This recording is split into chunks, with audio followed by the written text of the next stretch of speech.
I love का banner उठाने पर योगी सरकार मुसलमानों को जेल में डाल दिया। लेकिन अब इसका क्या करेंगे जो मंदिर पर लिखा है आई लव मोहम्मद? ये क्या विवाद है मेरे भाई, बताते हैं। अभी एक हिंदू और एक मुसलमान का किसी बात को लेकर झगड़ा था। तो ये झगड़ा जो है ऐसे नहीं जीत पाया, ऐसे वो मुकाबला एक हिंदू नहीं कर पाया, तो वो साजिश किया। और वो साजिश ऐसी कि जिससे जिंदगी खराब हो सकता था अगर पुलिस तफ्तीश न करती। तो वो अपने ही मंदिर पर जाकर आई लव मोहम्मद लिख दिया। और जब हिंदू के तरफ से दबाव आया पुलिस पर कि कार्रवाई की जाए, तो उसमें से यही आदमी में से बताया कि यही लोग ऐसा कर सकते थे। 4 आदमी पे फौरन एफआईआर हो गया, एफआईआर हो गया। उसके बाद जब पुलिस तफ्तीश करती है तो पता चलता है कि वो वही लोग हैं जिसके वो मंदिर है। कितना बड़ा लेवल पर जाकर ये लोग साजिश करते हैं मुसलमानों के खिलाफ।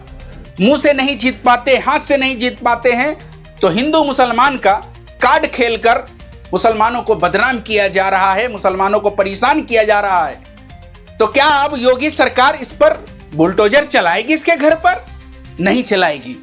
क्यों नहीं चलाएगी? क्योंकि यह सब सरकार के निगरानी में हो रहा है। कार्रवाई वही होगी जहां मुसलमान का चेहरा होगा, नाम होगा। अगर कोई हिंदू आ जाए तो कुछ नहीं होगा।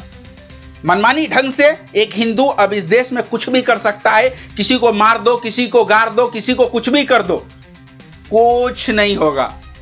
कुछ होता तो ये नेता खुलेआम कह रहा है कि अगर वो तुम्हारे 2 बहन बेटी को ले जाए तो तुम 10 लेकर आओ कम से कम, इससे कम पर नहीं होगा।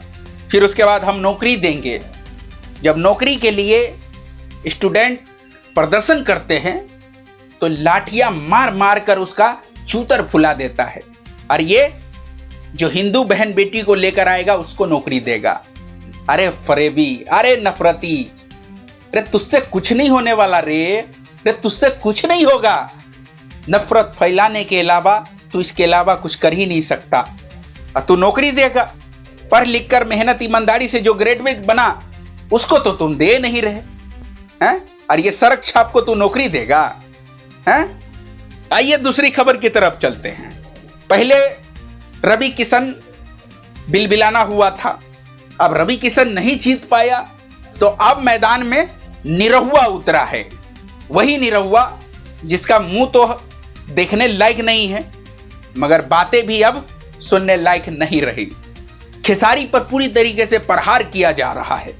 खेसारी को बदनाम किया जा रहा है कि वो हिंदू विरोधी है, वो मंदिर विरोधी है। हालांकि ऐसा कुछ नहीं है।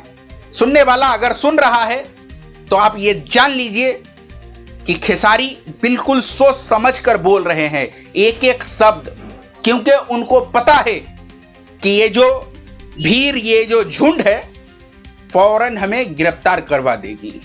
ये नफरती झुंड, ये तलवे चाटने वाले एक्टर सब मिलकर खेसरिया पर प्रहार कर रहा है।